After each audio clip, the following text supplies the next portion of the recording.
ubundi ngo inzovu y'imirindi abatubanjirije bajyaga bavuga ngo aho inzovu zirwaniye ibyatsi biraharinganira, ndetse ngo mu myaka ya kera abasokuruza bacu iyo bajyaga nko kugira kureba umubare w'abaturage baga bafite mu gihugu cyabo bifashishaga inzovu, naho byaturutse.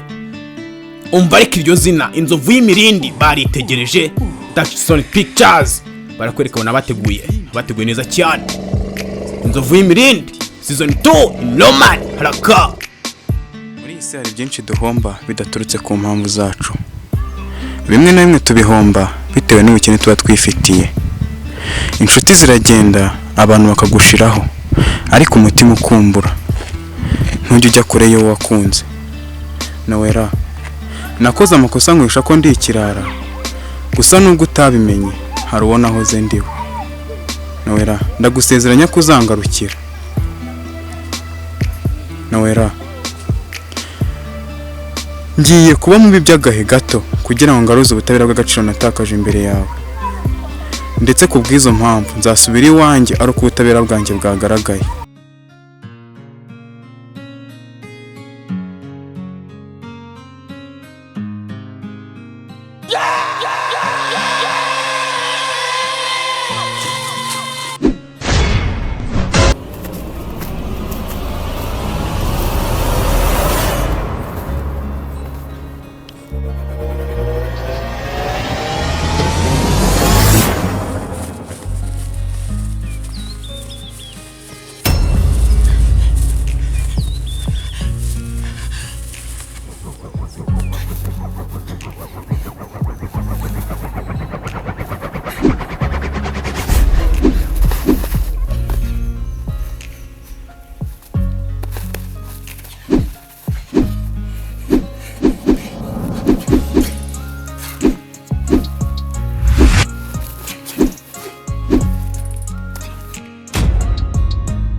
Inshuti nyanshuti igaragarira mu byago. Nabaye ikigwari ngambanira inshuti yanjye. Twaranywanye igihango cyaduhuzaga. Twembi imbere na hose twahuzwaga na kungufu. Ariko uko twagiye tubivamo nako twagenda dutakaza indangagaciro za kungufu. Ariko biki nicyo gihe cyo kugira ngo twongere dufumbire icyaduhuzaga. Macyenga we, ndabizi ko tuzongera tukihuza duseka nkuko byahoze. Ibyo twakoreye Macyenga ndabizi ko ari hose adatuje. Ndabizi ko twamusize ari intera zakora igishoboka cyose ngo yihorere. Ngiye gushaka umurinzi kuri igihe cyose azasanga nitegura. ariko ntago amafaranga mfite yanyemerera kugenda njyenyine, ibyo ntibishoboka.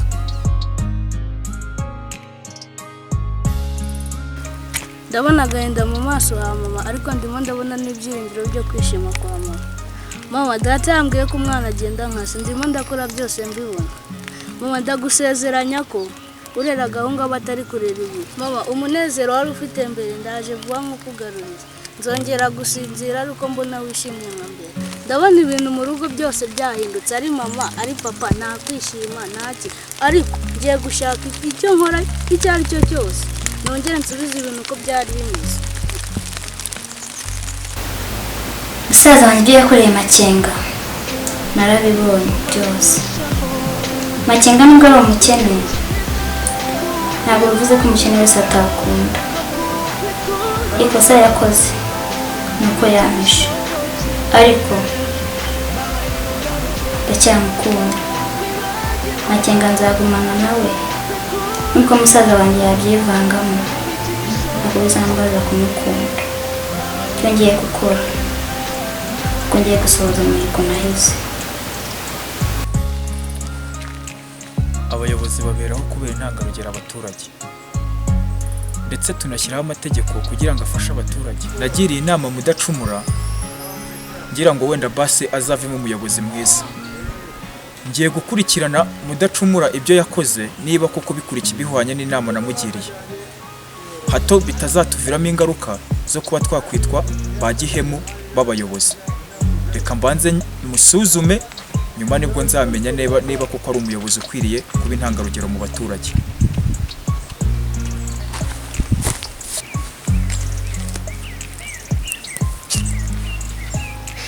Ingo nyinshi zisenyuka kubera kutumvikana kw'abashakanye. Umugabo wanjye wo guhinduka aba mwiza arushaho guhinduka aba mubi. Nzakora ibishoboka byose kugira ngo umugabo wanjye yongere abe mwiza nka mbere. Yewe ingo z'iki gihe ibyazo ntabwo wabivamo. Reka nufirira aya mashu yanjye, wenda ejo bundi nazabona ibyo ndya, dore ko umugabo wanjye we wagira ngo sinzi ibyamutwaye. Ndabizi ko urukundo rugira yarwo, byanga bikunde Macyenga azagaruka kureba Noella. Ngiye gukora igishoboka cyose ku buryo Noella amuca kuri Macyenga. Ngiye kuba umurinzi w'igihango, sinshaka ko cyakira muri Macyenga kizinjira mu muryango wacu. Ngiye kuba ndetse kuba umuyobozi w'abaturage, banze mba umuyobozi wa Noella na Macyenga. Ikindi ngomba gukora usibye kujya kureba amadunguri, niyo nshuti ya Macyenga. Agenda nkamureba tukagira ibyo tuganiraho, nubwo ari kure ndagerayo. Agenda nk'umusirikare ariko ndagerayo.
Kuko hari nanjye mari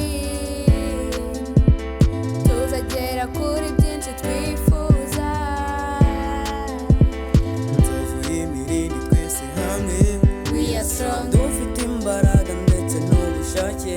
We are strong. Nararibonye tubikora ku nararibonye, gutegura neza tubikura ku ngoboka rugamba. Niyo mpamvu natwe tutazigera tubabihereza. Dufite imbaraga, dufite ubushake, muzadushyigikire.